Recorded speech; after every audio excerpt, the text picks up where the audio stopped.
నమస్తే welcome to Andhraprabha నేను లక్ష్మి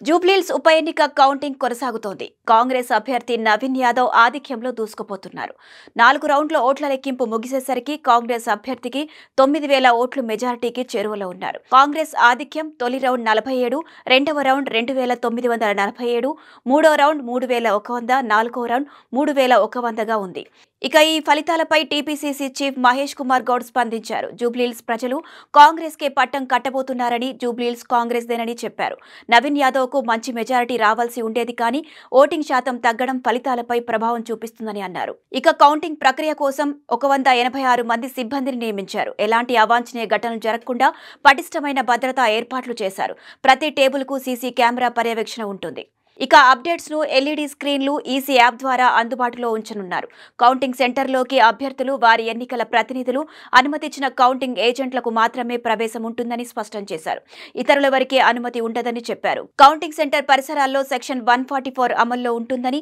ఉల్లంఘనలపై చర్యలు తప్పవని సీఈఓ హెచ్చరించారు ఇక జూబ్లీహిల్స్ ఉప ఎన్నిక ఫలితాల్లో అధికార కాంగ్రెస్ పార్టీ అభ్యర్థి నవీన్ యాదవ్ ఆధిక్యంలో దూసుకువెళ్తున్నారు మొదటి రౌండ్ నుంచి ప్రతి రౌండ్లోనూ తన ఆధిక్యాన్ని నవీన్ యాదవ్ ప్రదర్శిస్తూ వస్తున్నారు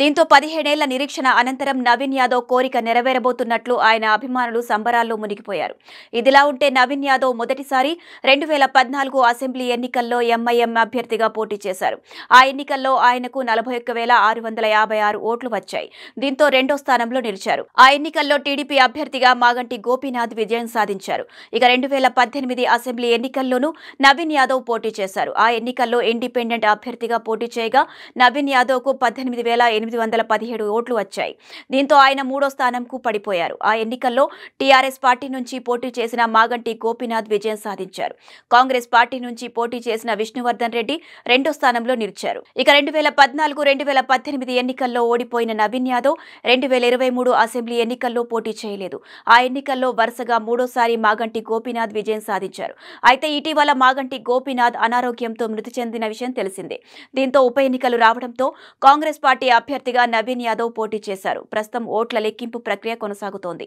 రౌండ్ కు ఫలితాలు వెలువడుతున్న కొద్దీ నవీన్ యాదవ్ ఆధిక్యంలో దూసుకువెళ్తున్నారు దీంతో ముఖ్యంగా నవీన్ యాదవ్ అభిమానులు సంబరాల్లో మునిగిపోయారు 17 ఏళ్ల నిరీక్షణ తర్వాత తమ అభిమాన నాయకుడు నవీన్ యాదవ్ విజయం దిశగా దూసుకువెళ్లడంతో అభిమానులు సంబరాల్లో మునిగిపోయారు ఇక బల్లాల నవీన్ యాదవ్ తెలంగాణకు చెందిన ప్రముఖ రియల్ ఎస్టేట్ వ్యాపారి రాజకీయ నాయకుడు 40 ఏళ్ల వయసులో జూబ్లీహిల్స్ నివాసి అయిన ఆయన బ్యాక్వర్డ్ క్లాస్ సముదాయానికి చెందినవారు హైదరాబాద్లోని జూబ్లీహిల్స్లోనే జన్మించి పెరిగిన నవీన్ యాదవ్ స్థానిక సమస్యలపై ఎప్పటి నుంచో ఆసక్తి చూపుతూ రాజకీయాల్లోకి ప్రవేశించారు ఇక ఆయన తండ్రి శ్రీశైలం యాదవ్ కూడా స్థానిక రియల్ ఎస్టేట్ వ్యాపారంలో ఉన్నారు కానీ ఇటీవల ఆయనపై బైండ్ ఓవర్ కేసు నమోదైంది